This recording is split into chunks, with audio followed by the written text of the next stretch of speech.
மாணவர்களே வணக்கம். இன்னைக்கு வெப்ப இயக்கவியல் பாடத்தில் இருக்கிற ஒரு மதிப்பெண் வினாக்களை விளக்குறேன். நீட் தேர்வுக்கு கூட ரொம்ப பயன்படும். ஓகே, நல்ல கவனம். முதல் கேள்வி பாருங்க. மாறாத வெப்பநிலை மற்றும் அழுத்தத்தில் சூழலுடன் பரிமாறிக்கொள்ளும் வெப்பத்தின் அளவு. திரும்பி சொல்றேன். மாறாத வெப்பநிலை மற்றும் அழுத்தத்தில் சூழல் சுற்றுப்புறத்துடன் பரிமாறிக்கொள்ளும் வெப்பத்தின் அளவு டெல்டா இ ஆர் டெல்டா எச் இ டெல்டா எஸ் இ டெல்டா ஜி. ஸோ விடை வந்து டெல்டா எச். மாறாத வெப்பநிலை மற்றும் அழுத்தத்தில் சூழலுடன் பரிமாறிக்கொள்ளும் வெப்பத்தின் அளவுனா டெல்டா எச். அதே மாறாத கனரகு மற்றும் வெப்பநிலையில சூழலுடன் பரிமாறிக்கொள்ளும் வெப்பத்தின் அளவுன்னு கேட்டாக்கா டெல்டா இ. டெல்டா இ. இரண்டாவது விஷயம் பாருங்க. இயற்கையில் நிகழும் அனைத்து செயல்முறைகளும் டேஷ் திசையில் நடக்கின்றன. திரும்பி சொல்றேன். இயற்கையில் நிகழும் அனைத்து செயல்முறைகளும் டேஷ் திசையில் நடக்கின்றன. என்ட்ரோபி குறையும் தவறு. அப்போ என்ட்ரோபி அதிகமாகும். என்ட்ரோபி அதிகமானால்தான் இயற்கை நிகழும் அனைத்து செயல்முறைகளும் என்ட்ரோபி அதிகரிக்கும் திசையில் நடக்கும். ஃபர்ஸ்ட் தவறு. என்தால்பி அதிகரிக்கும் தவறு. கட்டில ஆற்றல் அதிகரிக்கும் தவறு. கட்டில ஆற்றல் குறையும். இயற்கையில் நிகழும் அனைத்து செயல்முறைகளும் கட்டில ஆற்றல் குறையும் திசையில் தான் நிகழும், அதிகரிக்காது. ஸோ நாலாவது ஆப்ஷன் கட்டில ஆற்றல் குறையும். கரெக்ட். ஸோ ரெண்டாவது கேன்சர் இ, கட்டில ஆற்றல் குறையும். மூணாவது, வெப்பமாறா செயல்முறையில் பின்வருவனவற்றுள் எது உண்மை? வெப்பமாறா செயல்முறைனா அமைப்பிலிருந்து சுற்றுப்புறத்துக்கு வெப்பம் பரிமாறாது. அதே போல சுற்றுப்புறத்திலிருந்து அமைப்புக்கும் வெப்பம் பரிமாறாது. ஸோ இப்போ நாலாவது பாருங்க. Q equal to W or Q equal to 0 E delta E equal to Q E P delta V equal to 0. இதுக்கு ஆன்சர் Q equal to 0. வெப்பமாறா செயல்முறைனா சுற்றுப்புற அமைப்பிலிருந்து சுற்றுப்புறத்துக்கு வெப்பம் பரிமாற்றம் நடக்காது. அதே போல சுற்றுப்புறத்திலிருந்து அமைப்புக்கும் வெப்ப பரிமாற்றம் இருக்காது. ஓகே. நாலாவது, ஒரு நீர் செயல்முறையில் அண்டத்தின் என்ட்ரோபி மாற்றம் greater than 0 or equal to or greater than 0 E less than 0 E equal to 0. ஒரு நீர் செயல்முறையில அண்டத்தின் என்ட்ரோபி மாற்றம் ஈக்குவல் டு 0. ஓகே. அஞ்சாவது, ஒரு நல்லியல்பு வாயு வெப்பமாறா முறையில் விரிவடைதலில். ஒரு நல்லியல்பு வாயு வெப்பமாறா முறையில விரிவடைதல ஆப்ஷன் 4 கொடுத்துறாங்க. W equal to plus ஒன்று பிரிண்டிங் மிஸ்டேக். அது W equal to plus delta U or W equal to delta U plus delta H E delta U equal to 0 E W equal to 0. ஒரு நல்லியல்பு வாயு வெப்பமாறா முறையில் விரிவடைதல். உங்களுக்கு வெப்ப இயக்கவியல் முதல் விதி தெரியும். என்னது? Delta U equal to Q plus W. இப்போ வெப்பமாறா செயல்முறைனா Q மதிப்பு 0. அப்போ delta U equal to W or W equal to delta U. சரியா? இது ஆன்சர். விடை 5க்கு ஆப்ஷன் ஆ. நெக்ஸ்ட் கவனிங்க. ஆறாவது, பின்வரும் அளவீடுகளில் பொருண்மை சாரா பண்பு எது? பொருண்மை சாரா பண்புனா பொருளின் அளவை பொறுத்து அமையாத பண்பு. பொருளின் அளவை கொடுத்திருக்காரு. சரி, பொருண்மை சாரண பொருளினுடைய அளவு அதை பொறுத்தது. இப்போ நிறை ஆ கனளவு, இ என்தால்பி. இந்த மூணுமே பொருளினுடைய அளவை பொறுத்தது, குவான்டிட்டியை பொறுத்தது. ஆனால் நாலாவது இருக்கு இல்லையா, நிறைவை கனளவு, அது அடர்த்தின்னு சொல்லலாமா? அடர்த்தி பொருளினுடைய அளவை பொறுத்ததல்ல. உதாரணமா 1 லிட்டர் நீருக்கும் டென்சிட்டி 1 கிராம்/cc தான். 1000 லிட்டர் நீர் எடுத்தினாலும் அடர்த்தி 1 கிராம்/cc தான். ஸோ ஆறாவதுக்கு இ, இது அடர்த்தி, நிறைவை கனளவு, நிறைவை கனளவு. நெக்ஸ்ட் ஏழாவது கேள்வி, நல்லா கவனிங்க. 7th one காந்தி, முக்கியமான கொஸ்டின் நடக்குது.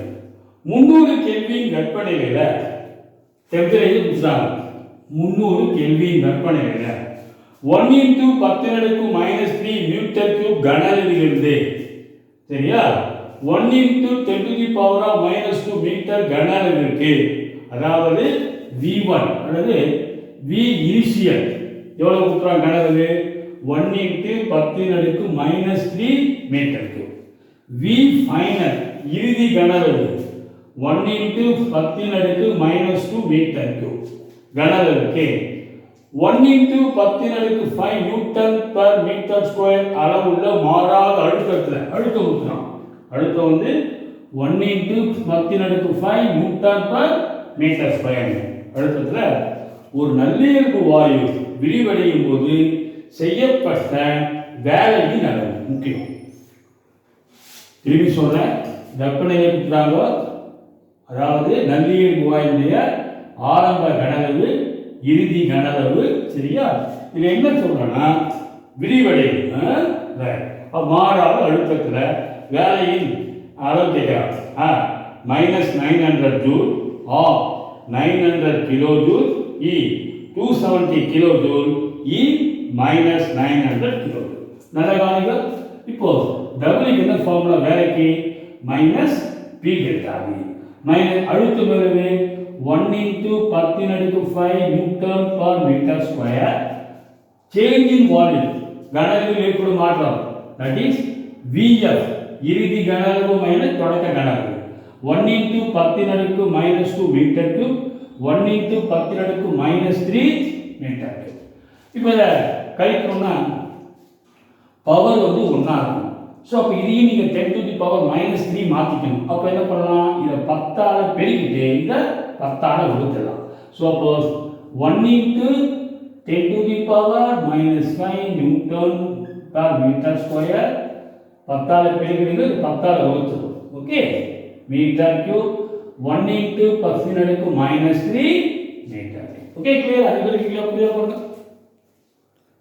ஓகே, இப்போ என்ன பாருங்க, -1 × 10⁻⁵ தான் நியூட்டன்/மீட்டர் ஸ்கொயர். 10⁻³ மீட்டர் கியூபை காமனாக பொதுவாக எடுத்தீங்கன்னா 10 - 1 10⁻³ மீட்டர் கியூப். இது கேன்சல் ஆகிடுமா? அப்போ 10 ஸ்கொயர் வரும். கரெக்டா? மீட்டர் கியூப், மீட்டர் -2 கேன்சல் ஆச்சுன்னா 1 மீட்டர் இருக்கும். அப்போ நியூட்டன் மீட்டர், சரியா? ஒரு நிமிஷம். இப்போ இந்த பாருங்க, பெருமையாக பண்ணலாம். 1 × 10⁻² நியூட்டன், அங்கே ஒரு மீட்டர் இருக்கு. 10ல் 1 போனால் 9. ஸோ அப்போ 900, கரெக்டா? 900 மைனஸ் இருக்கு, -900 நியூட்டன் மீட்டர். இது 9 வரும், இங்கே 10 square. 900 minus newton metre, that is nothing but joule. Newton metre joule, -900 joule. Option ஆர். ஏழாவதுக்கு சரியான விடை ஆர், -900 ஜூல். எட்டாவது கொஸ்டின், எட்டாவது கேள்வி. எரிதல் வெப்பம் எப்பொழுதும் நேர்குறி மதிப்புடையது, எதிர்குறி மதிப்புடையது, 0, நேர்குறி அல்லது எதிர்குறி மதிப்புடையது. எரிதல் வெப்பம் எப்போதுமே பார்த்தீங்கன்னா எதிர்குறி மதிப்பு உடையது. ஏன்னா அது வெப்ப உள்வினை, எக்ஸோதெர்மிக் ரியாக்ஷன். அதனால எதிர்குறி மதிப்பு உடையது. ஸோ எட்டாவதுக்கு ஆ. ரைட். 9வது. ஸோ முக்கியமான கொஸ்டின் நல்லா கவனிக்கணும். கார்பன் மோனாக்சைடு மற்றும் கார்பன் டை ஆக்சைடு ஆகியவற்றின் உருவாதல் வெப்ப மதிப்புகள் கொடுத்துட்டாங்க. இப்போ கார்பன் மோனாக்சைடு எப்படி உருவாகும்? Carbon graphite plus O2 gives CO. கரெக்டா? ஒரு O தான் இருக்கு. அப்போ அரை மூலக்கூறு oxygen.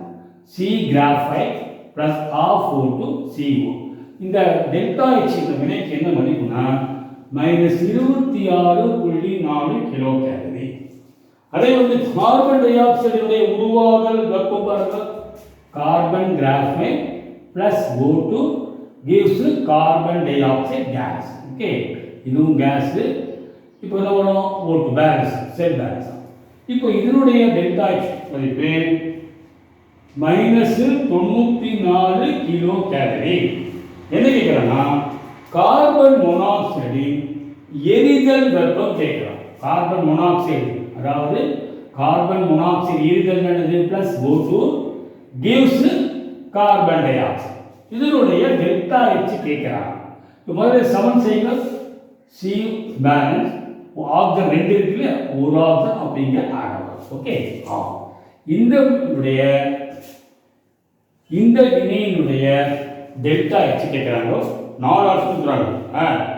26.4 kilo gallery, -67.6 kilo gallery, -120.6 kilo gallery, 52.8 kilo gallery. இப்போ இதை ஒன்று வச்சுங்க, இதை 2. நமக்கு தேவையான சமன்பாட்டில் கார்பன் மோனாக்சைடு எந்த பக்கம் வருது? எந்த பக்கம் இருக்குது? இடது பக்கம். அப்போ முதல் சமன்பாட்டை நம்ம திருப்பிக்கணும், ரிவர்ஸ் பண்ணிக்கணும். ரிவர்ஸ் பண்ணும்போது டெல்டா H மதிப்பு ப்ளஸ் ஆகிடும். புரியுமாங்க? ரிவர்ஸ் பண்ணுங்க. நமக்கு தேவையான சமன்பாட்டில் CO எங்கே இருக்குது? இடது பக்கம். அப்போ இது ரிவர்ஸ் பண்ணிக்கணும்.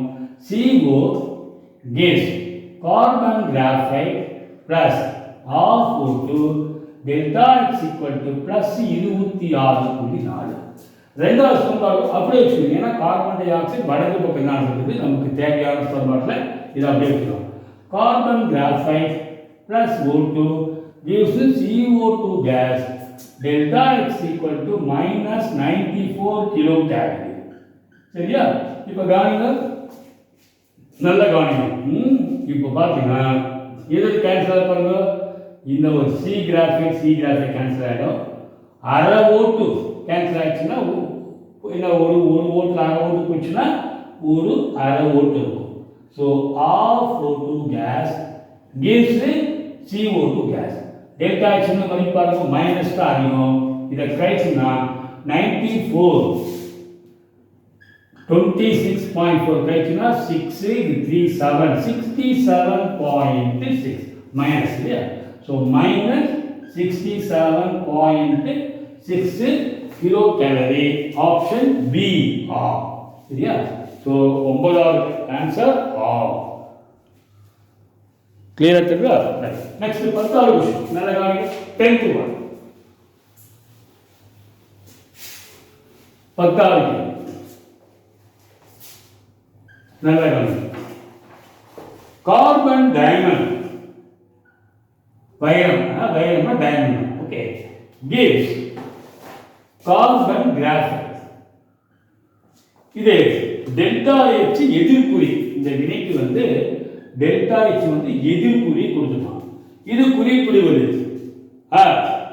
வைரஸை விட கிராஃபைட் அதிக நிலைப்புத்தன்மையுடையது. இது நிலைப்புத்தன்மைலாம் வைரஸை விட கிராஃபைட் அதிக ஆற்றலை கொண்டுள்ளது. இரண்டும் சமநிலை தன்மை கொண்டவை. நிலைப்புத்தன்மையை நிர்ணயிக்க முடியாது. நல்லா கவனிக்கணும். இந்த வினை வந்து வெப்ப உமிழ்வினை. இந்த வைரமானது கிராஃபைட்டாக மாறுது. அப்போ இந்த கிராஃபைட்டினுடைய ஆற்றல் நல்லா கவனிக்கணும், வைரத்தின் ஆற்றலை விட குறைவாகும். அதனால தான் வெப்பம் உமிழப்படுது. ஆற்றல் குறைவாகிறதுனால தான் அதிகப்படியான ஆற்றல் உமிழப்படுது. ஸோ இதனுடைய ஆற்றல் குறைவு. கிராஃபைட்டினுடைய ஆற்றல் வைரத்தை விட குறைவு.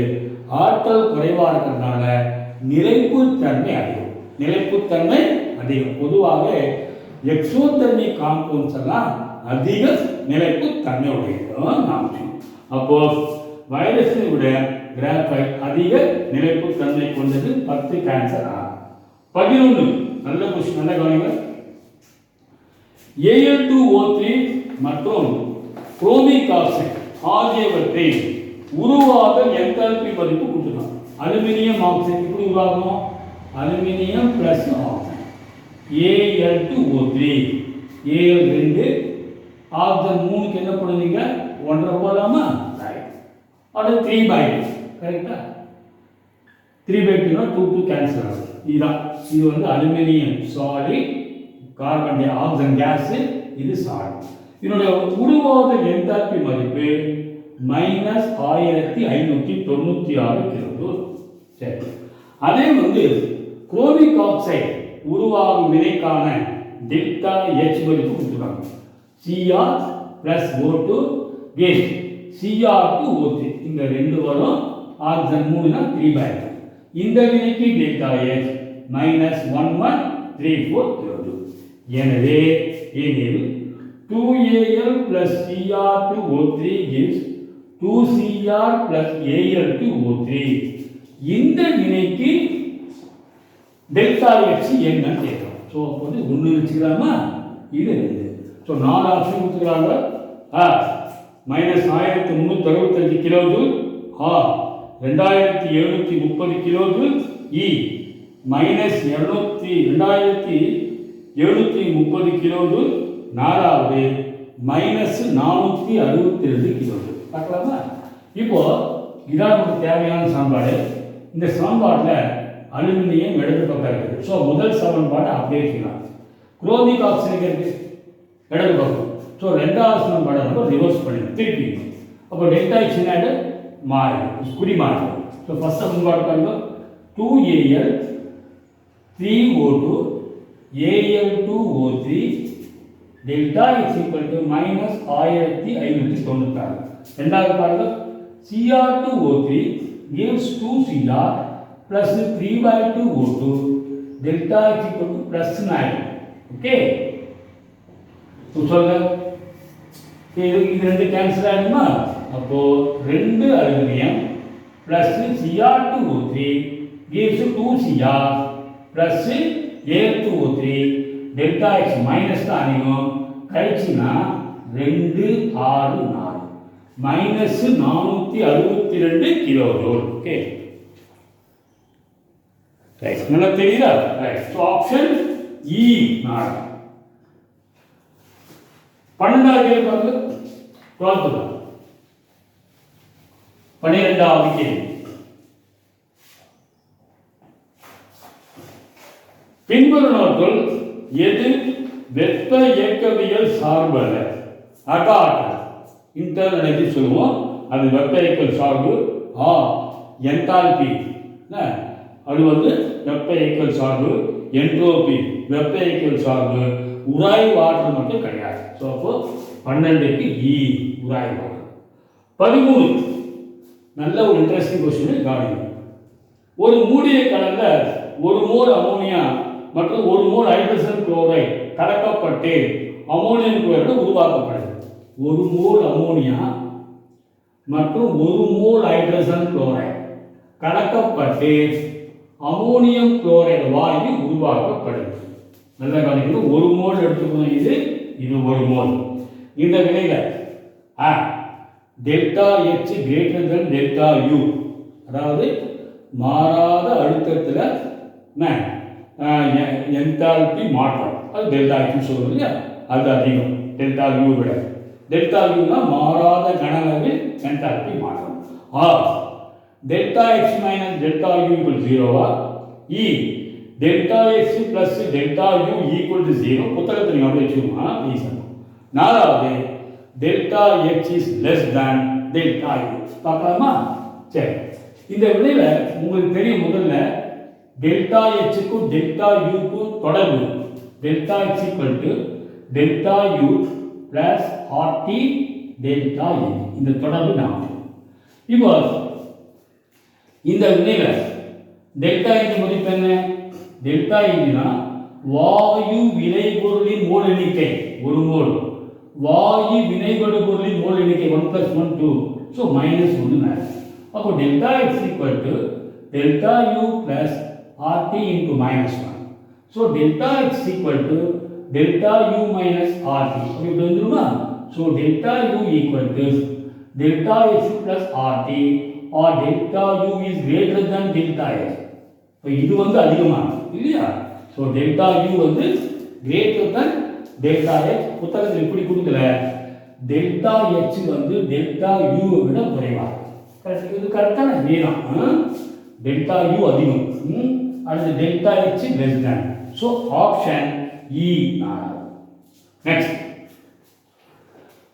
14வது கேள்வி நல்லா கவனிங்க. 14. ஒரு அமைப்பின் மீது 4 கிலோ ஜூல் அளவு வேலை செய்யப்படுகிறது. 4 கிலோ ஜூல் வேலை செய்யப்படுது. 1 கிலோ ஜூல் அளவு வெப்பமானது அமைப்பிலிருந்து வெளியேற்றப்படுகிறது. இனி அக ஆற்றலில் ஏற்படும் மாற்றம். 1 kilo joule of -5 kilo joule E +3 kilo joule D -3 kilo joule. உங்களுக்கு தெரியும் வெப்ப இயக்கவியல் முதல் விதி பிரகாரம் டெல்டா U அக ஆற்றலில் ஏற்படும் மாற்றம் ஈக்குவல் டு Q + W. இப்போ 4 கிலோ ஜூல் அளவு வேலை செய்யப்படுது அமைப்பின் மீது. அப்போ பிளஸ் 4 கிலோ ஜூல்.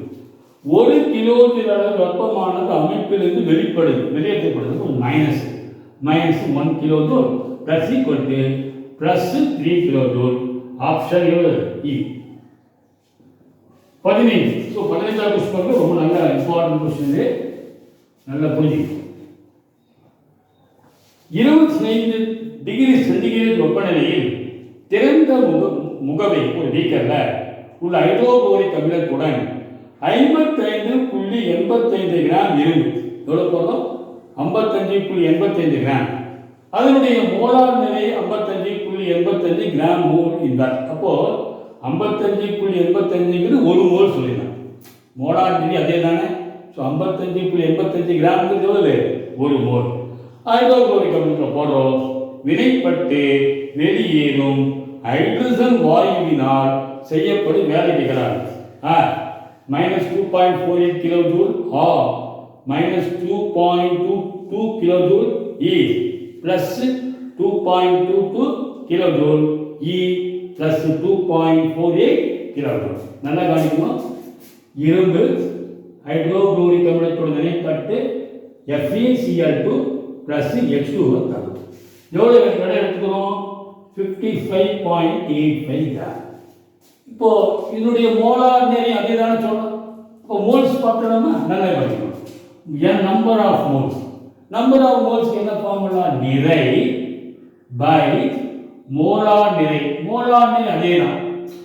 நிறை வந்து இவ்வளவு, மோலார் நிறை இது. ஓகே, கிராம் மோலிகள். அப்போ அடிச்சினா 1. அப்போ எவ்வளவு? 1 மோல். இவ்வளவு கிராம்ங்கிறது எவ்வளவு?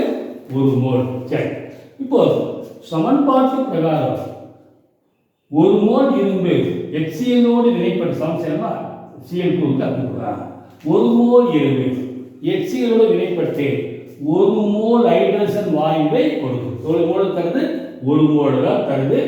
அப்போ அது செய்யப்பட்ட வேலை கேட்கிறாங்க. சரி, இப்போ சொல்லுங்க ஃபார்முலா தரு. இப்போ வேலைக்கு என்ன ஃபார்முலா? -P delta. கரெக்டா? வேலைக்கு என்ன ஃபார்முலா? -P delta. உங்களுக்கு தெரியும் P delta V equal to சொல்லுங்க PV ஈக்குவல் டு NRT தானே. PV equal to NRT. இப்படியே போடலாம். P delta V equal to NRT. இங்க சப்ஸ்டிட்யூட் பண்ணலாம். இப்படியே போடுறோம். ஸோ புக்கில் படமாக போடுறோம். இப்போ சிம்பிளாக போடுறோம். So W equal to minus என்ன வரும்? P டெல்டாக்கு பதிலாக NRTன்னு போடலாம். எவ்வளோ மோல் ஹைட்ரஜன்? 1 மோல். R மதிப்பு 8.31 கிலோ ஜூல். சாரி, டெம்பரேச்சர் எவ்வளவுனா 25 டிகிரி சென்டிகிரேட். 25 டிகிரினா 273 கூட்டினா 298 கெல்வின். இது என்ன வேலை தெரியுமா? R மதிப்பு ஜூல், கெல்வின் இந்த மோல் இல்ல. இப்போ கெல்வின் கேன்சல் ஆகிடும். இங்கே மோல் இருக்குல்ல, 1 மோல் சொல்லல, 3 மோல் கேன்சல் ஆகிடும். அப்படி ரெண்டுத்தையும் பெருக்கினா மைனஸ் 2480 வரும். இவ்வளவு ஜூல். புக்கில் வந்து ஒரு கிலோ ஜூலில் கொடுத்துக்கலாம். அப்போ ஆயிரத்தால் ஓகேனா 2.48 கிலோ ஜூல். ஸோ ஆப்ஷன் ஆ இது 15th ஆன்சர் ஆகும். சரி 14 வரைக்கும் பாருங்க. 16th கொஸ்டின் நல்லா கவனிங்க. ரைட். இப்போ 2 மோல்கள் நல்லியல்பு ஓரணு வாயுவை நல்ல கவனிங்க. 2 மோல் நல்லியல்பு ஓரணு வாயுவை எத்தனை மோல்? 2 மோல். மாறாத அழுத்தத்தில் 125 டிகிரி சென்டிகிரேட்லேருந்து 25 டிகிரிக்கு குளிர்விக்கிறோம். அப்போ அதாவது இனிஷியல் குளிர்விக்கிறோம். இனிஷியல் டெம்பரேச்சர் என்ன? அதாவது டி இனிஷியல் அல்லது T2 கூட சொல்லிடலாம். Sir T1 125 degree centigrade, T2 25 degree. இது ஆரம்ப வெப்பநிலை, இது இறுதி வெப்பநிலை. 273 கூட்டிக்கலாம், கெல்வின்ல மாற்றிக்கலாம். அப்போ என்ன வரும்? 8 398 கெல்வின், இது 298 கெல்வின். சரி, அப்படி என்றால் டெல்டா H மதிப்பு கேட்கலாம். உங்களுக்கு Cp ஈக்குவல் டு 5/2 R கொடுத்துட்டான். மோலார் மாறாத அழுத்தத்தில் மோலார் வெப்ப ஏற்பு திறன். இதான் பேர் சிபினா, மோலார் வெப்ப ஏற்பு திறன் கொடுத்துட்டாங்க. ஒரு நிமிஷம் பார்க்கக்கூடிய ஒரே நிமிஷம். இந்த சிபினா என்னன்னு தெரியும். மோலார் வெப்ப ஏற்பு திறன் மாறாத அழுத்தம். கரெக்டா? ஸோ ஃபார்முலா தெரிஞ்சுக்கோ. என்ன வேல்யூ இருக்கும்? 4 value. Minus 250 R minus 500 R இ 500 ப்ளஸ் 500 ஆர் இ ப்ளஸ் 250 ஆர். என்ன formula? Delta H equal to NCP T2 minus T1. எவ்வளோ மோல்? 2 மோல். சிபி மதிப்பு 5/2 ஆர். இறுதி வெப்பநிலை 298, தொடக்க வெப்பநிலை 398. கட் பண்ணிடலாமா? 5 ஆர். இது மைனஸ் 100 வருமா? கரெக்டா? அப்போ minus 500 R. Answer minus 500 R. Option ஆ. நெக்ஸ்ட் 17வது கேள்வி. நல்லா கவனிங்க. 17வது கேள்வி. கார்பன் கிராஃபைட் புக்கில் கேஸ்ங்கிறது தவறு, கிராஃபைட் மாற்றிக்கோ. Plus O2 gas gives CO2 gas. இந்த வினைக்கு delta H minus A kilo joule. 2CO plus O2 gas gives 2CO2 gas. இந்த வினைக்கான delta H minus B kilo joule. எனில் C plus C graphite plus half O2 gives CO. இந்த வினைக்கு delta H என்னன்னு கேட்குறாங்க. So நல்லா கவனிக்கணும். C plus போட்டு CO2, கார்பன் மோனாக்சைட்லேருந்து கார்பன் டை ஆக்சைடு உருவாகுது. 2CO plus O2 gives 2CO2. இந்த ரெண்டு சமன்பாடுடைய டெல்டா H தான். C plus half O2 gives CO2. இந்த வினைக்கான டெல்டா H கேட்குறாங்க. ஆப்ஷன் பாருங்க. B plus 2A/2 or 2A minus B, E 2A minus B/2, E B minus 2A/2. இங்க பார்க்கலாமா? நமக்கு தேவையான சமன்பாட்டில் கார்பன் எங்க இருக்குது? இடது பக்கம். சரியா? ஸோ இதுலேயும் இடது பக்கம் அதை அப்படியே வச்சுக்கலாம். So C graphite plus O2 gives CO2 delta H equal to minus A. அடுத்து CO எங்க இருக்கு? நமக்கு தேவையான சமன்பாட்டில் வலது பக்கம். ஸோ இப்போ இந்த சமன்பாட்டை நீங்கள் ரிவர்ஸ் பண்ணணும். அப்போ இது என்ன? ப்ளஸ் ஆகிடும் முதல்ல. அப்போ 2CO2 gives 2CO gas plus O2 gas delta H equal to plus B kilo joule. இது புரியுதா? சரி, இது ஒரு விஷயம். பட் ஆனால் நமக்கு தேவையான சமன்பாட்டில் 1 மோல் தான் கார்பன் மோனாக்சைடு, இங்கே 2 மோல் இருக்குது. ஸோ இந்த 2ஆல் வகுத்துடும். அப்போது CO2 gives CO plus half O2 gas. இந்த வினைக்கான டெல்டா இதனோட வகுக்கும் போது B/2. 2 kJ. இப்போ என்ன பண்ணணும், ரெண்டுத்தையும் நம்ம சேர்க்கணும், ஆட் பண்ணணும். சரி, எதை ஆட் பண்ணணும், இது மட்டும்தான். ஸோ இது 1 வச்சுக்கலாம், இது 2, இது 3. ஓகே, ஸோ இது 4, 5. இப்போ 4வது சமன்பாடு 5வது சமன்பாடு வந்து நீங்கள் ஆட் பண்ணுங்க. ஓகே, இப்போ பாருங்க, இது கேன்சல் ஆகிடுமா. ஓகே, அப்புறம் நல்லா கவனிக்கணும், இது 2 மட்டும் ஆஃப் ஓட்டு, ஒரு ஓட்டு ஆஃப் ஓட்டு போச்சு, ஒரு ஆஃப் ஓட்டு இருக்கும். அப்போது சி கிராஃபைட் ப்ளஸ் அரை ஓட்டு கேஸ் என்ன இருக்கும், CO கேஸ். நமக்கு தேவையான சமன்பாட்டினுடைய டெல்டா எக்ஸ் கிடைச்சிடும். So delta X equal to, இது கூட்டுங்க, -a plus b/2 kJ. LCM எடுக்கலாமா, அப்போ -2a ப்ளஸ் b வரும், or b - 2a/2, b - 2a/2. Option இ 17வது. 18வது கொஸ்டின் நல்லா கவனிக்கணும். இதே ரொம்ப கடினமான கொஸ்டின், கொஞ்சம் ஐஐடி லெவல் ஸ்டாண்டர்டான கொஸ்டின், ஐஐடியில் கூட கேட்கலாம் அந்த மாதிரி கொஸ்டின். 18வது கொஸ்டின் கவனிக்கணும். 0 டிகிரி சென்டிகிரேட் வெப்பநிலை மற்றும் ஒரு வளிமண்டல அழுத்தத்தில் 15.68 லிட்டர் மீத்தேன் மற்றும் புரோப்பேன் கலந்த வாயு கலவையை, மீத்தேனும் புரோப்பேனும் கலந்த வாயு கலவையை முற்றிலுமாக எரிக்க அதே வெப்பநிலை அழுத்தத்தில் 32 லிட்டர் ஆக்சிஜன் தேவைப்படும்.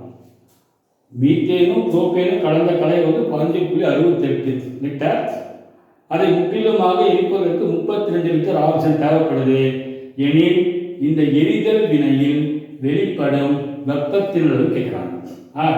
-889 கிலோஜூல், -1390 கிலோஜூல், -3180 கிலோஜூல், -653.66 கிலோஜூல். இப்போ நல்லா கவனிக்கணும். இப்போ டெல்டா HF மீத்தேன், அதாவது மீத்தேனுடைய கம்பஷன் தானே டெல்டா மீத்தேன். மீத்தேனுக்கு பார்த்தீங்கன்னா எவ்வளோ தெரியுமா கொடுத்துருக்காங்க. சரி, அவங்க கொடுத்துருங்க கணக்கு, அப்படிலாம் போட முடியாது. மீத்தேனுக்கு சரி, கணக்கில் பிரிண்டிங் மிஸ்டேக்கு, புக்கில் கொடுக்கல. ஸோ நம்ம பார்த்து எழுதணும். டெக்ஸ்ட் புக்கில் வந்து உங்களுக்கு கொடுத்துருக்கணும், ஆங்கில வழியில் கொடுத்துட்டாங்க, வேல்யூ கொடுத்துருக்கணும், ஒரே விஷயம் வேல்யூ பார்த்து. Okay, 1 minute. ஸோ புத்தகத்தில் ஒரு error. So delta X value எவ்வளோன்னா -890 கிலோஜூல் மோல் லிட்டர். அதே மாதிரி என்தால்பி ஆஃப் கம்பஷன் ஆஃப் புரோப்பேனுடைய எரிதல் வெப்பம் கொடுத்துருக்கணும் 2220 கிலோஜூல் மோல் லிட்டர். இது 2 கொடுத்துருக்கோம். சரி, இப்போ மீத்தேன் மற்றும் புரோப்பேன் கலந்து கலவை. மீத்தேனுடைய எரிதல் வெப்ப சமன்பாடு சொல்லுங்க, எரிதல் வினைக்கான சமன்பாடு. Methane plus oxygen gives carbon dioxide plus water. Sound செய்யுங்க, ஒரு கார்பன், ஹைட்ரஜன் 4க்கு இங்கே 2 வரும், ஆக்சிஜன் 4க்கு இங்கே 2 வரும். கரெக்டா? Carbon di oxide plus oxygen. இப்போ மீத்தேனுடைய கனளவு நம்ம எக்ஸ் வச்சுக்கலாம். அதாவது மொத்தம் மீத்தேனும் புரோப்பேனும் சேர்ந்து 5.68 லிட்டர். மீத்தேன் மொத்தம் நம்ம எக்ஸ் கனளவு எடுத்துக்கலாம், எக்ஸ் லிட்டர். இது எவ்வளோ பாருங்க, சமன்பாடு பிரகாரம் எக்ஸ் லிட்டர் 2x லிட்டர் ஆக்சிஜனுடன் வினை முடியும். எத்தனை லிட்டர்? 2x litre. நான் அடுத்தது புரோப்பேன் சமன்பாடு பாருங்க, C3H9 plus O2 carbon monoxide plus hydrogen. இது கேஸ். இந்த சமன்பாடு பாருங்க, வாட்டர் வந்து லிக்விட். இந்த சமன்பாடு பாருங்க, கார்பன் 3, ஹைட்ரஜன் 8க்கு 4 வரும், 6 4 10, ஆக்சிஜனுக்கு 5. சரியா? இப்போ புரோப்பேன் எவ்வளோ கனவுனா மொத்தம் எவ்வளவு 15.68 எக்ஸை கழிச்சிடும். ஸோ இவ்வளோ தான் புரோப்பேன். எவ்வளோ ஆக்சிஜன் தேவைப்படும்? 5 மடங்கு இல்லையா இதோட. ஸோ 5 × 15.68 - 10. ஓகே, இப்போ ரெண்டுத்தையும் நீங்கள் எரிக்கிறதுக்கு தேவைப்படுகிற ஆக்சிஜனுடைய கனவு கொடுத்துக்கலாம் 32 லிட்டர். அப்போ எப்படி கூட்டிங்க 2x plus 5 × 15.68 - x equal to எவ்வளவு 32 லிட்டர். நீங்கள் சால்வ் பண்ணி பெருக்கி சிம்பிளிஃபை பண்ண எக்ஸ் கிடைச்சிடும். சரியா? ஒர்க் அவுட் பண்ண ஆன்சர் நான் பார்த்தோம்னா ஏன்னா பெருக்கி போட்டு லேட் ஆகும். நல்லா இருக்கும். இப்போ என்ன சொல்ல போகிறீங்க கவனிங்க. இப்போ இப்போ 2x இதை மல்டிப்ளை பண்ணால் 78.4 மைனஸ் 5x வரும் ஈக்குவல் டு 32. இப்போ இங்கே என்ன வரும்? மைனஸ் 3x கவனிங்க 78.4 minus 3x equal to 32. இப்படி கொண்டு போயிடுங்க. So 3x equal to 78.4 minus 32. கழிச்சிங்கன்னா 46.4. அப்போ x வந்து 46.4 by 3 எவ்வளவு? 15.4 சொன்னாங்க. அப்போ எவ்வளவு நம்ம மீத்தேன் எடுத்துக்கிறோம்? 15.4 சொன்னாங்க. எவ்வளவு ப்ரோபேன் கழிச்சிருக்கு? 15.68ல 15.747 கழிச்சுன்னா 0.21 லிட்டர் தான் ப்ரோபேன். சரியா? இப்போ இந்த லிட்டர் மீத்தேன் இவ்வளவு லிட்டர் ப்ரோபேன். இப்போ ரெண்டுத்தையும் எரிக்கும் போது எவ்வளவு வெப்பம் வெளிப்படுதுன்னு கேட்கலாம். இப்போ நல்லா கவனிக்கணும். இப்போ மீத்தேனுடைய எரிதல் வெப்பம் கொடுத்துருக்காங்க -890 கிலோஜூல் பர் மோல். என்ன மீனிங்னா ஒரு மோல் மீத்தேன் அதாவது ஒரு மோல் எவ்வளோ கனல் அடைச்சிக்கும்? 22.4 லிட்டர். 22.4 லிட்டர் மீத்தேனை எரிக்கும் போது வெளிப்படும் வெப்பம் இவ்வளவு. அப்படின்னா 15.47க்கு எவ்வளவு வெப்பம் வெளிப்படுதுன்னு பார்க்கணும். இங்கே போட்டுக்கலாமா? அப்போ -890 by 22.4 into 15.47 பிளஸ் அதே போல -2220 இதோட பாருங்க ஒரு மோல் ப்ரோபேனுக்கு இவ்வளவு வெப்பம் வெளிப்படும். ஒரு மோல்னா 22.4 லிட்டர் எடுத்து அடிச்சுக்கணும். அப்படின்னா எவ்வளவு லிட்டருக்கு? 0.21 லிட்டருக்கு. ஸோ இந்த இடத்துக்கு நீங்கள் ஒர்க் அவுட் பண்ணால் ஆன்சர் கூட பார்த்தோம்னா இது வந்து -611.87 வரும். இது வந்து -20.81. ஸோ நெட்டாக பார்த்தீங்கன்னா 632.68. 632.68 தான் வருது. புத்தகத்தில் கொஞ்சம் எரர் இருக்குது. 4வது ஆப்ஷன் தான் கரெக்ட், பட் எரர் இருக்குது. ஸோ மாற்றி ஒர்க் பண்ண இதான் வருது. E ஈக்குவல் டு 632.68 தான். ஸோ ஆப்ஷன் E அது 653.3 ரைட். 19வது 19 கொஸ்டின் 19வது மீத்தேன் மற்றும் ஈத்தேன் ஆகியவற்றின் பிணைப்பு பிளத்தல் ஆற்றல் முறையே 360 கிலோஜூல் மோலிமர் மற்றும் 620 கிலோஜூல் மோலிமர் கொடுத்துருக்கான். மீத்தேனுடைய பிணைப்பு பிளத்தல் ஆற்றல் ஈத்தேனுக்கு 620 எனில் கார்பன் கார்பன் ஒற்றை பிணைப்பின் பிளத்தல் ஆற்றல் கேட்கலாம். இப்போ மீத்தேன் பார்த்தீங்கன்னா உங்களுக்கு 4 CH பாண்ட் இருக்கும். சரியா? அப்போ 4 CH பாண்டை பிளப்பதற்கு தேவைப்படுகின்ற ஆற்றல் 360 கிலோஜூல். இப்போ ஈத்தேன் பாருங்க, ethane formula C2H6. C2H6. Okay, ஒரு கார்பன் கார்பன் பாண்ட் இருக்கும். சரியா? 6 CH பாண்ட் இருக்கும். சரி, இப்போ 4 CH பாண்டுக்கு 360னா ஒரு CH பாண்ட் பிளப்பதுக்கு எவ்வளவு தேவை? 90 கிலோஜூல். அது தெரிஞ்சுங்க. இப்போ ஈத்தேன் பாருங்க, ஈத்தேன் பார்த்தீங்கன்னா எவ்வளவு? 6 CH பாண்டினுடைய பிணைப்பு பிளவாற்றல் பிளஸ் ஒரு கார்பன் கார்பனுடைய பிணைப்பு பிளத்தல் ஆற்றல் இதெல்லாம் சேர்த்தினா 620. சரியா? சரி, இப்போ என்ன கேட்கறோம்னா சிசியினுடைய வேல்யூ கேட்கலாம். 4 ஆப்ஷன் இருக்கணும். 170 kilojoule mole inverse, 50 kilojoule mole inverse, 80 kilojoule mole inverse, 220 kilojoule mole inverse. இப்போ கார்பன் ஹைட்ரஜனுடைய பிணைப்பு பிளத்தல் ஆற்றல் என்ன? 90. So 90 + ECC equal to 620. இது 514 வரும் plus ECC equal to 620. So ECC equal to 620ல் 540 போனால் 80. Okay, so answer 80 kilojoule mole metre. Option இ. ஸோ 20வது கேள்வி பாருங்க. ஸோ ரொம்ப முக்கியமான விஷயம் இது, நீட்டில் கேட்ட கேள்வி. அனைத்து வெப்பநிலையிலும் ஒரு தன்னிச்சையான வினைக்கு சரியான வெப்ப இயக்கவியல் நிபந்தனை கேட்கலாம். அனைத்து வெப்பநிலையிலும் ஒரு தன்னிச்சையான வினைக்கு சரியான வெப்ப இயக்கவியல் நிபந்தனை delta X less than 0, delta X greater than 0. சரியா பார்க்கலாமா? டெல்டா ஜி என்ன தொடர்பு? டெல்டா ஜிக்கும் டெல்டா எக்ஸ்க்கும் delta G equal to delta X minus T delta X. இப்போ டெல்டா எக்ஸ் வந்து less than 0 negative, delta X greater than 0னா positive நேர்குறி இல்லையா? மொத்தம் இது நெகட்டிவ் ஆகிடுமா? இதுவும் நெகட்டிவ். ஸோ அப்போ எல்லா வெப்பநிலையுமே டெல்டா ஜி நெகட்டிவ் எதிர்குறி. ஸோ இதுதான் வந்து எந்த அனைத்து வெப்பநிலையிலும் தன்னிச்சையான வினைக்கு சரியான வெப்ப இயக்கம் இருக்குது. ஸோ ஆப்ஷன் ஆ. மற்றதும் பாருங்க. பாருங்க delta X less than 0, delta S less than 0. இது எப்படி இருப்பாங்க? Delta X negative minus T, delta S என்னது நெகட்டிவ், அப்போ பாசிட்டிவ் ஆகிடுமா? சரி, அப்போ எப்போ திரும்ப நெகட்டிவாக இருக்கும்? வெப்பநிலை குறைவாக இருந்தால் தான் நெகட்டிவாக இருக்கும். தன்னிச்சையாக வெப்பநிலை குறைவாக இருக்கும். இந்த கண்டிஷனில் வெப்பநிலை குறையாது, அப்போ தான் தன்னிச்சையாக இருக்கும். மூணாவது, ஸோ எல்லா வெப்பநிலையும் நெகட்டிவ்.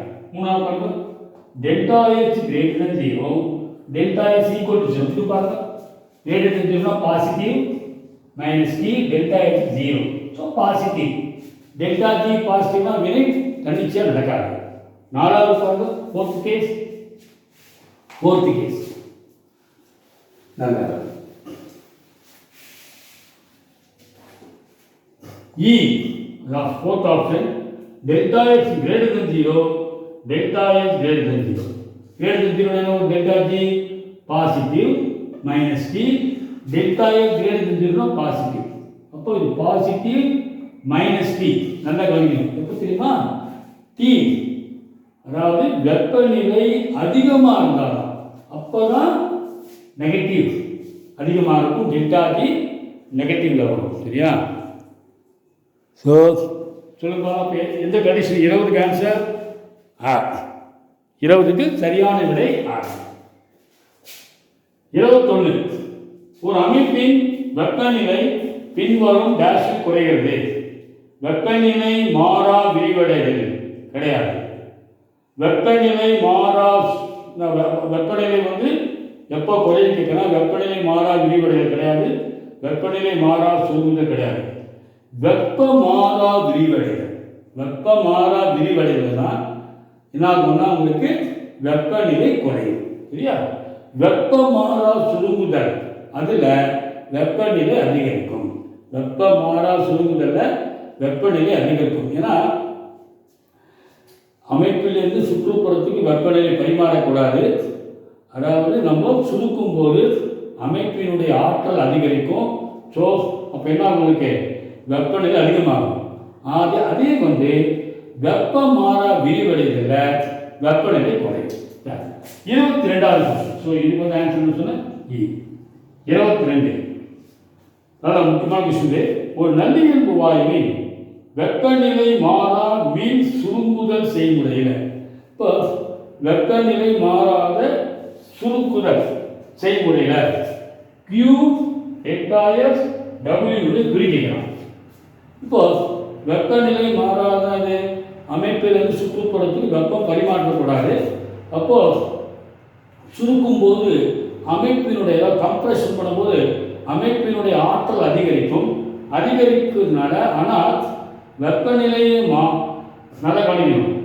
வெப்பநிலையை மாறாமல் வச்சிருக்கிறதுக்கு என்ன ஆகிடும்? வெப்ப ஆற்றலை வெளிப்படும். புரியுதா பாருங்க? ஒரு நல்லியல்பு வாயுவின் வெப்பநிலை மாறா மீன் சுருக்குதல் செயல்முறையில், திரும்பி சொல்றேன், வெப்பநிலை மாறா மீன் சுருக்குதல் செயல்முறையில் Q டெல்டா எஸ் W குறிக்கலாம். சரியா? எப்படி? இப்போ வெப்பநிலை மாறா செயல்முறையில் நம்ம சுருக்கும் போது அமைப்பினுடைய ஆற்றல் அதிகரிக்கும். வெப்பநிலை மாறாமல் இருக்கிறதுக்கோசரம் என்ன உங்களுக்கு அதாவது வெப்பத்தை அது வெளியிடும். அதான் Q வந்து நெகட்டிவ், சரியா, நெகட்டிவ். இப்போ சுருக்கும் போது என்ட்ரோபி என்ன உங்களுக்கு, அதாவது என்ட்ரோபி என்ன அதிகமாக குறையும், மூலப்பொருள் கிட்ட வரும், குறையும். ஸோ அதுவும் நெகட்டிவ்.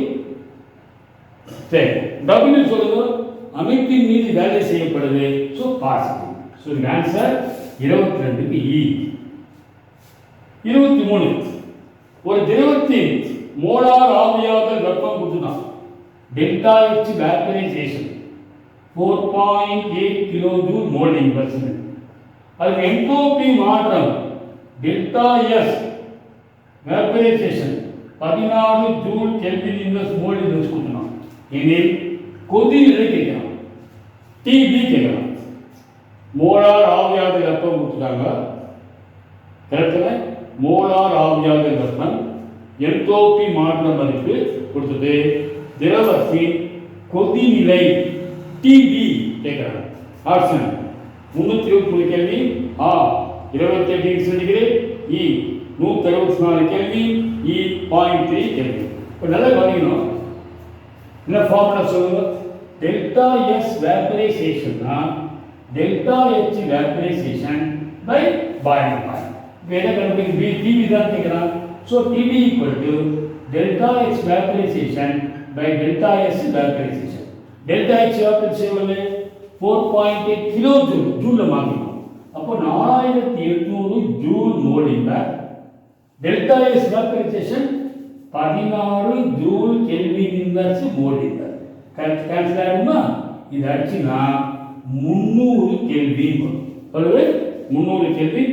இது எதுவுமே 300 கொடுக்கல கேட்டா. ஆனால் சென்டிகிரேட்ல பார்க்கலாமா? 773 கழிச்சுன்னா 27 டிகிரி சென்டிகிரேட். ஸோ ஆப்ஷன் ஆ. நெக்ஸ்ட் கேள்வி பாருங்க, 24வது கேள்வி.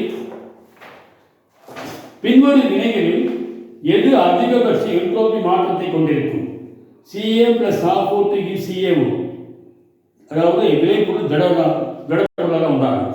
ரெண்டாவது பாருங்க, C plus O2 gives CO2, CS plus O2 CO2. இதில் வாயு வினைபடு பொருள் வாயு விளைபொருளால் தருது.